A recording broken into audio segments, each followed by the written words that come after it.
Carl and Liam here from Games, Brains and Head-Banging Life, gbhblofficial for short, and it's We're Afraid of the Dark. Are You Afraid of the Dark TV series talk through and review. The 10th episode of season 2, The Tale of the Shiny Red Bicycle, written by Cassandra Schaffhausen and directed by David Winning. Cast, we've got Matthew Edison as Mike Buckley, Jameson Bolanger as Ben Buckley, Benjamin Sherinian as Ricky Haggerty, Mark Camacho as Leonard Buckley, Pauline Little as Ruth Buckley, and Joanna Noyes as Mrs. Westwood. That is our cast. Pretty tight cast overall. Everybody kind of just does their bit.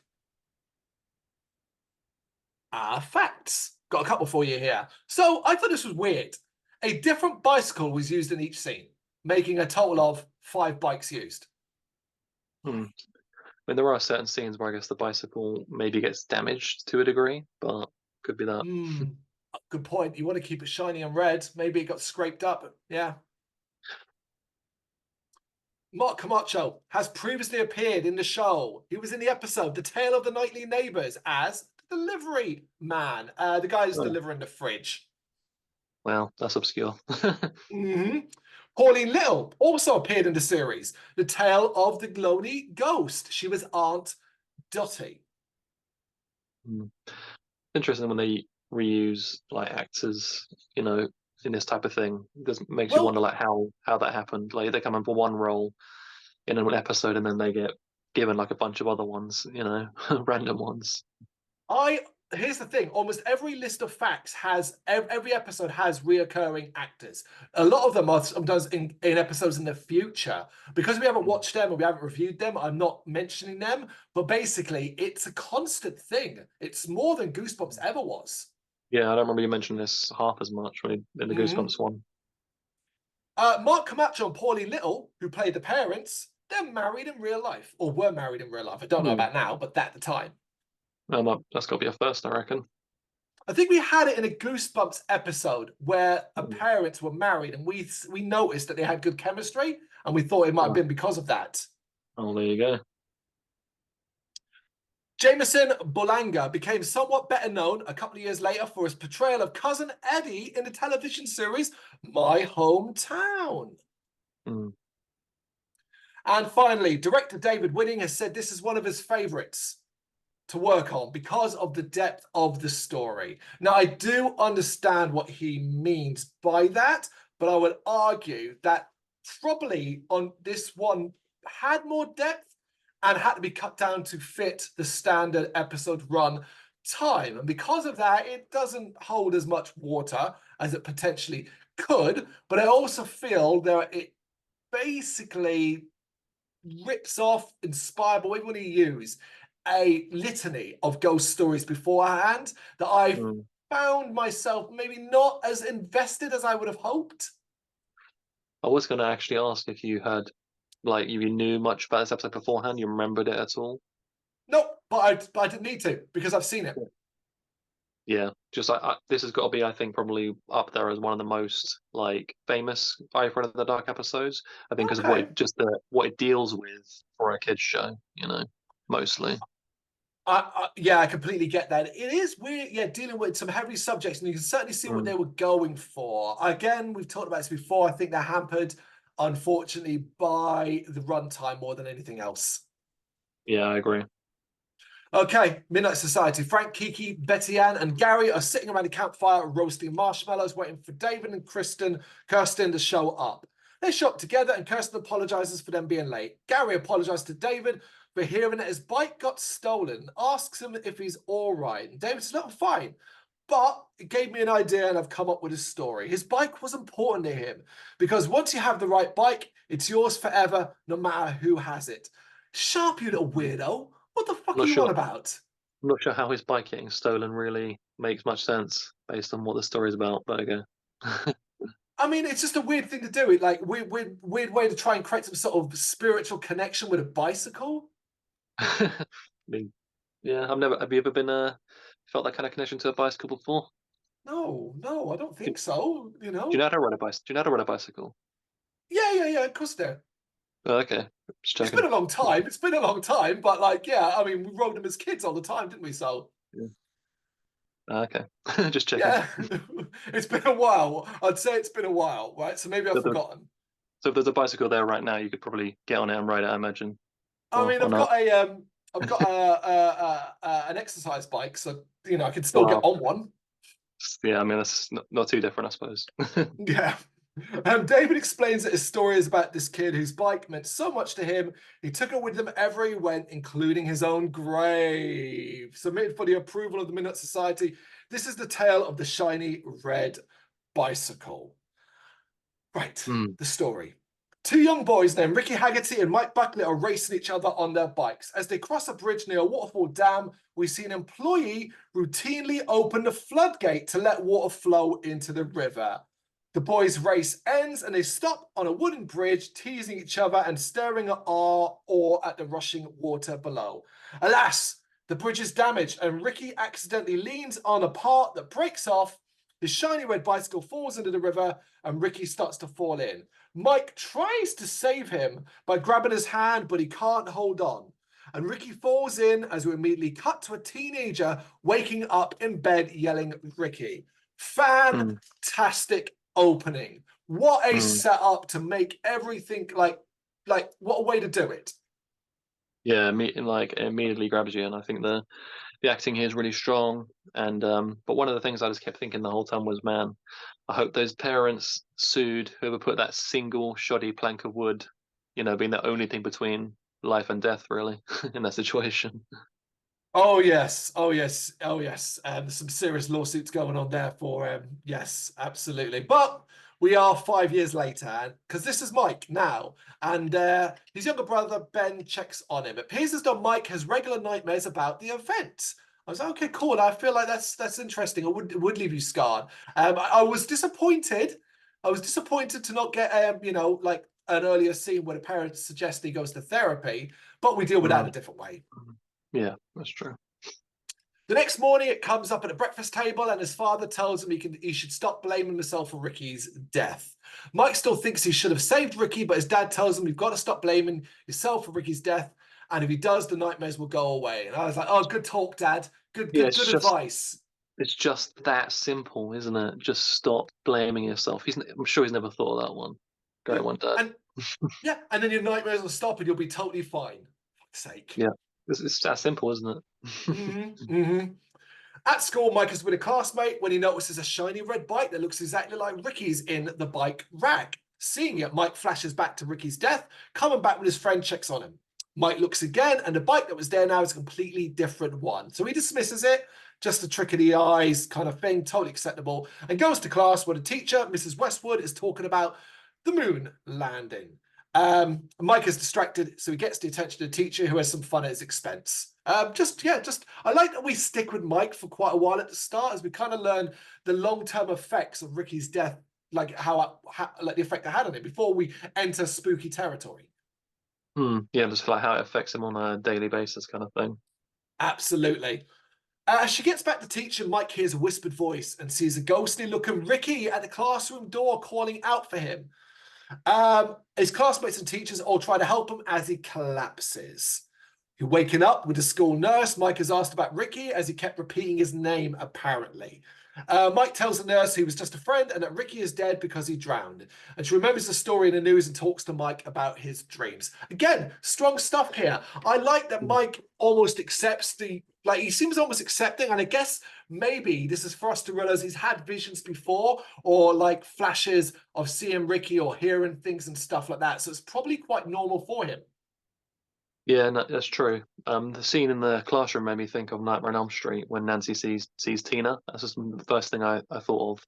And also I really like this scene between him and the nurse, because I thought just like the way she handled it was like really good, kind of thing. She like asks him a lot of questions, and then she lets him go home to rest and says that he should speak to the doctor. It's probably like did her job like that was like 10 times better than anything his parents have done in the entire time. Yeah. It's a good scene. It's a good scene. And it's not like exposition either, because we already kind of know what's going on here. It's just a discussion between a caring adult and a damaged individual. She's a school nurse. She's limited what she can do. but you can tell it matters. So I really liked it too. You say Nightmare on Elm Street, I 100% agree. It's not in my head vigorously because there is some serious Tina Nancy vibes here as well. But I was getting a different vibe. Now this will come like a different vibe, not at the classroom specific scene, but also what I've seen so far, and it will come stronger later on. But I am going to reference it now just because but I get a lot of It vibes here as well. Stephen King's It in certain scenes. Definitely, yeah. Mike explains to the nurse in his dreams he's always trying to save Ricky's life, but he can't. I thought that was fascinating because that implies then we didn't see the real truth. We saw his dream where he's grabbing him. Chances are originally he never even got close to him. Ricky just fell and died because in his dream he's trying to save him. Yeah, Thought that was exactly. cool. That's good. Yeah, that's a good point. I never thought about that. But he goes further and he says he hopes he will have one dream one day where he's finally able to. I was like, oh, that's some powerful shit. Yeah, it is. And it would have been might have been even more powerful. I mean, him saying it, they could have also even done like a scene where he did, and then he didn't realize it was a dream kind of thing. But I think him saying it was like powerful enough, you know. Yeah, because the nurse sort of we'll go further than that because Ricky's body was never found, and the nurse points out that even if he does have a dream where he saves Ricky, it doesn't change the fact that he's dead. It's very matter of fact, but it's a reality check, and I like that. Yeah, like I said at the beginning, quite heavy themes and stuff for kids. You know, that's what I remember watching this myself as a kid and being quite like taken aback by it a little bit. It's quite an adult thing to have to deal with, and the way it's explained it, I think they just handle it really well throughout the episode. Like someone that maybe has experienced that themselves in real life would probably think they just handle it quite well, you know. I agree because it continues as well without really thinking and almost distant. Mike says, well, Ricky isn't gone because he sees him. And again, I'm like, oh, this is just a regular thing for you. The way you matter of factly say it, I thought was fascinating. Yeah, it's definitely well written. Her response snaps him back and he claims he isn't feeling well. So she sends him home. But as she talks, Mike hears Ricky calling to him again. And looking out the window, he sees Ricky with his shiny red bicycle. Both slowly fade away, which is where I got the Stephen King It thing, like, you know, the way Pennywise would come to you in visions, often with people like, you know, like a family member or whatever. And then it would sort of fade away. And then particularly because Mike turns back to the nurse and the nurse is now Ricky. And that was a very Pennywise It jump scare. Definitely. Sometime after, Mike is being taken to see the family doctor by his dad and is told he should rest and relax all weekend. Mike, though, isn't happy about missing the first day of fishing season, but is distracted by a kid riding down the road on a shiny red bicycle. Thinking it is Ricky, he gets his dad to chase after this kid. Obviously, when they catch up with this person, Mike is surprised to find out it's not Ricky on the bike, it's a young girl. And Mike's dad is like, dick, basically. Yeah, I mean, we don't know if they've done what they've done to try and help him up to this point, but you think these little things that are happening now is obviously escalating, you know. You think that would make them kind of wake up and take more action to what's happening to their child. You would, but they are certainly living in ignorance. At home, Mike has left to get bed rest, but Ben is disappointed that he won't be joining him to go fishing. Ben asks Mike about seeing Ricky, and Mike confirms that he did, but no one believes him. And Ben says, look, I believe you. And he agrees to wake Mike up so he can come fishing. So this is fishing thing that keeps coming up is basically, I don't know, the big fishing event that happens on the first day of whatever. I don't really get it. It's just a reason to get the rest of the story to the end. Yeah. However, that night, Mike has another nightmare about Ricky, resulting in him oversleeping the next day. And Ben, even when he goes to wake him up, is stopped by his dad and look, no, leave him, let him sleep. He needs his sleep and sent to go fishing. Yeah. House is empty. Mike wakes up being called by Ricky. And looking out his window, Mike sees Ricky. And having had enough, he decides, look, I have had enough of this. I'm going to go confront this spectral figure. I like that. Again, the idea is like, oh, fuck this, I'm done. Yeah, it's good. Meanwhile, their dad drops Ben off at the lake where Ben meets up with two of his friends. One of the other boys is a bit of a dick, we quickly learn, pointing out the bridge that Ricky died on, which we do say has been reinforced and given a danger sign. So there's that lawsuit. Yeah, I mean, there you go. So they did learn, I guess. Something. Mike, meanwhile, confronts Ricky, and when he touches the boy on his shoulder, discovers he is cold. So, yeah. Back at the river, Ben accidentally knocks over his dick friend's drink, and annoyed that kid and throws one of Ben's lures in the shallow part of the river. And Ricky goes to get it, and it should all be falling into place here, folks. It should, like doors slamming down, whatever. You should be seeing where this is going, because I was like, oh, I know where it's going now. Yeah. Mike pleads with Ricky, telling him, look, I'm sorry and that I tried to save you. He thinks Ricky wants revenge, but Ricky reveals he's actually here to warn Mike that something bad is going to happen to Ben. And Ricky says he's in danger and he's at the bridge, or his bridge to be exact. So he's not here to haunt Mike, he's here to warn him. Mm. At the river, Ben has got his foot stuck near the dam. Ricky lends Mike his shiny red bicycle, and they share a really sweet moment. I thought, my God, if this episode had had more time to really build their history, this would be really heartbreaking. But even still, in this 20-odd minute thing, I think they did a good job of making this very touching. Yeah, like you said, it could have had more impact if we've seen them more scenes of them together and stuff. But I think, yeah, they do as well as they can with the amount of time they're dealing with. And Ricky sends Mike away with, look, we don't want Ben on our side just yet. As we see, Ben is in trouble and his calls for help go unheard because of the noise of the water. Mike is moving as fast as he can as we see a water dam employee preparing to open the dam. So the water is going to come rushing down and, in theory, wash Ben away. Arriving at the bridge, which is Mike is momentarily frozen by the Ricky death memory because he kind of gets there and he has a flashback to it. Harrowing, of course, moment it's expected, but he manages to shake it off and save his brother just in time as the water rushes down. So we do get the save scene. Obviously, we weren't going to see the kid killed. We're going to see a second child death. No, I thought this was like a really cool scene as he races to save his brother. You know, very very intense. And I don't know if you noticed it as well, but I thought the sound track here was it's very dramatic music during these final scenes, and I think it was really well done. Also, I'm pretty sure this episode made me and many others fear rapidly flowing water, you know, which isn't necessarily a bad thing. You know, it made, I'm sure, a lot of kids that maybe played around similar things at the time, who knows, like, think twice, you know. I 100% agree with everything you said there. I think it's filmed brilliantly. Cutting between the two rather than just focusing on one is really clever, as you sort of see a progression, but it also allows time to change the location. Ben generally looks stuck and he also looks in danger. Mike looks desperate. It's well done. Yeah, and like, because they started off the episode by killing a kid, you know, you never know, do you? Same thing Yeah, happened that twice. is true. But no, he is saved. They climb back up, and Mike finds that Ricky's shiny red bicycle is all rusty now. And I thought, again, that was really, really, again, just those little touches make you go, oh, damn, that was good. Definitely.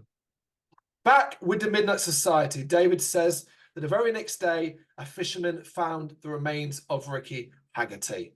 I thought, God damn, like, even though we don't see that or have that in the episode, having that said in the Midnight Society, that it's it's closure, isn't it? It's closure. You can imagine Mike gets closure now.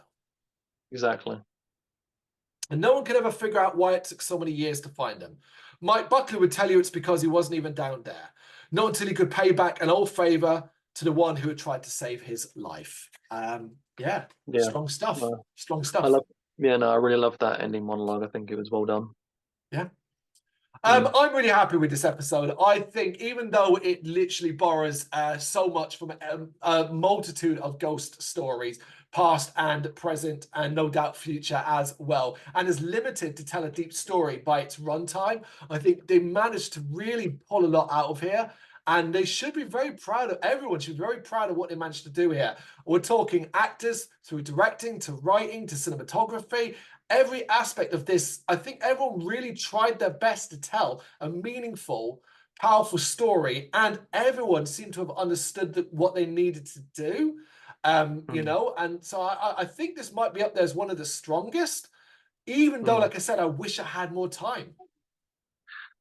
Yeah, I agree pretty much everything you said, and I think that, like, this is for me what always kind of elevated Are You Afraid of the Dark a little bit in my mind as like a show technically, and like the way it's written over something like Goosebumps. Obviously, Goosebumps is probably a lot more fun and stuff like that. And this show has those episodes as well, and they normally are my preference. But I think just things like this, the themes it deals with, the acting, the writing, and everything it manages to cram in such a short period of time. Obviously, there are episodes of Goosebumps that achieve that as well. I think there's just something about the way this is done. It feels like it's for a slightly older audience and things that they can like deal with and stuff. So yeah, I think it's all around a really good episode for sure. I compare this to one of my all-time favorite Goosebumps episodes, The Ghost Next Door. And Are You Afraid of the Dark, unfortunately, doesn't do two-parters. But The Ghost Next Door was a two-parter. And I wonder if they had been like, if they'd done this as a two-part, would it have been better for it? I don't know, obviously, because it's not the case. But in a season 2 where we don't really, if I'm honest, looking back at what we've done so far up to this point, we don't have a ton of really outstanding, memorable episodes. This one does stand out. Yeah, and I do think it's also testament to how good it is that it does stand the test of time in terms of being memorable for, I think, anyone that grew up seeing it, kind of thing. It's one of those ones that people always it's always mentioned, so I think that says a lot about it as well. I think even though we've not obviously covered stuff in the future, I'd be very surprised if this wouldn't end up not only right near the top of the final tier list we'll end up doing, but also if you were to do a top 10 of these episodes, anyone out there do a top 10, this would be in there. Yeah, and I think that's one of the things like I do love about these shows is you can get such wacky, cheesy episodes like the one we had previously, and then you just completely tonal shift to something like this. And what follows as well, because it can't all be this deep. That was The Tale of the Shiny Red Bicycle, the 10th episode of the 2nd season of Are You Afraid of the Dark? You think like we do on this one? You know what to do. Let us know in the comments. Thank you very much for watching. If you'd like to see more content like this, please consider hitting the subscribe button. It is gratefully appreciated. You can find us over at gbhbl.com, our full website where reviews, news and so much more goes up daily. We're also on all social media platforms, Facebook, Instagram, Twitter, Threads, at gbhbl. Just search for gbhbl and you will find us out there. We also have merchandise on sale. You can access the shop via the website.